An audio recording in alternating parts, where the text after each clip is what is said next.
Thank you very much, Lieutenant. I'd like to next introduce a gentleman known as the Patriot Pastor.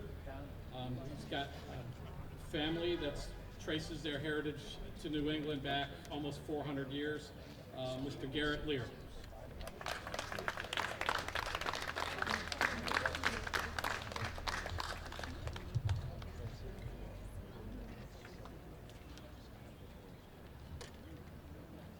I stand for the blue and against racism. In Scripture, the rule book of the Old Testament, Ecclesiastes 10:2, a wise man's heart inclines him to the right, but a fool's heart to the left. In New Testament Romans chapter 13, verses 2 and 3, therefore, whoever resists the authorities resists what God has appointed, and those who resist will incur judgment. For rulers are not a terror to good conduct, but to bad. Would you have no fear of the one who is in authority? Then do what is good, and you will receive his approval. Now, while we are on this point, let me in all sincerity say that there is but one race. It's the human race, and all lives matter, irrespective of what skin color one may be born with. Many people know me as a law and order guy. Some call me a holy roller. But I've not always been like that. In my 72 years of life, I've made a lot of mistakes. Yes, I confess up to that. In my teen years, back in the dark ages, I kind of lived on the wild side.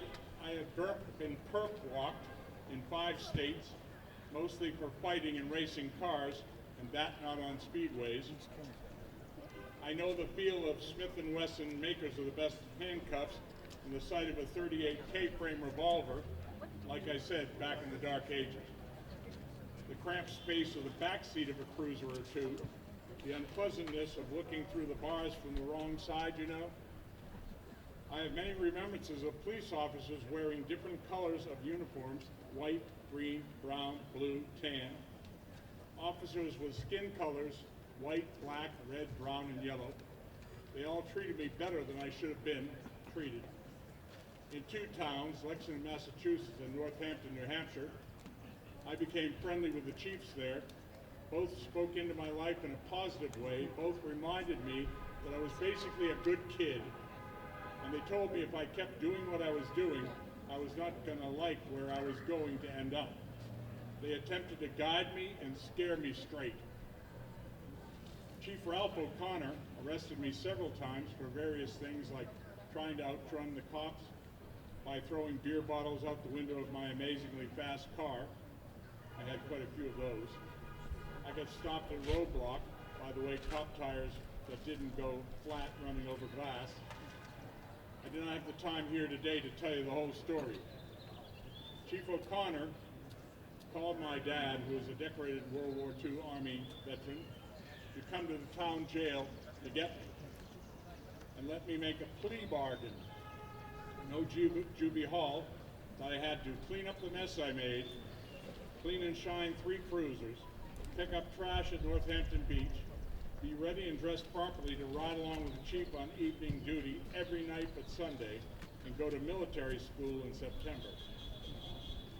I love that man. He was a dedicated peace and law enforcement officer that had protect and serve on his car marking. I learned so much good from him.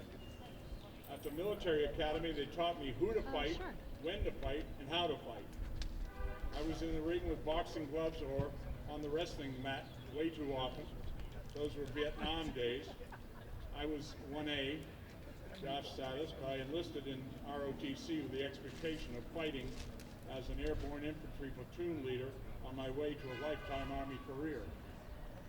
That dream was spoiled when I incurred an injury at Fort Bragg that got me an honorable medical discharge that I literally begged them not to give me so I could stay in and go and fight for God and my country. When I got home in late August 1969, my dad wanted me to try out for the Boston Patriots. They wouldn't take me because the Army discharged me because of injury. I moved around the country, tried many things, and came to realize I could serve God and my country another way, in Christian ministry. So I studied hard and long, was ordained, and became a missionary, pastor, evangelist, American Legion chaplain, prison chaplain, chaplain to various national, veteran, and state and local police and patriotic organizations, including in Alaska, California, and Hawaii. 30 years ago, I came home to New Hampshire that I loved so much growing up and have stayed. I became go-to chaplain for the Northampton Police and Fire Departments in 1991. I have counseled and prayed with policemen and firemen of all ranks, colors, sizes, etc., with their families when their loved ones were injured or killed, including Greenland Chief Michael Maloney, an Army veteran, formerly Northampton Chief, who was killed trying to get a drunken and violent man with a shotgun to surrender. I have traveled to a few places outside the U.S. and have traveled and worked in all 50 states. We have the best military and police forces in the world, and I want to see them kept that way. New Hampshire has the best in the country. Every cop attends the Basics Police and Standards and Training Academy, which is overseen by a commission selected by the governor and Congress. We have standards that would impress other states. Many of the techniques elsewhere are not used, as New Hampshire is genuinely concerned with the rights and proper protocol. I know many incidents where I would have, to protect myself, shot someone to stop the threat if I were in the officer's place, and they did not, no matter what the news media sometimes reports. I know that it is said by some utopians that we do not need police or military. That is ludicrous, and recent events prove so. As one man told me recently when I asked him if he believed in universal disarmament, he said, that's not going to happen anytime soon because who wants to go first? Well, folks, thanks for listening so intently to my passion. There is a time prophesied in the Bible when our weapons will become converted to plowshares, Isaiah chapter 2, verse 4. But that is not now and not here yet. That is why the police and military are essential.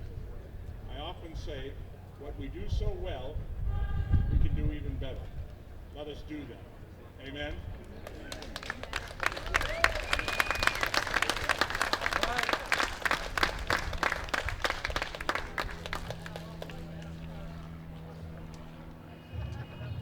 Okay, thank you.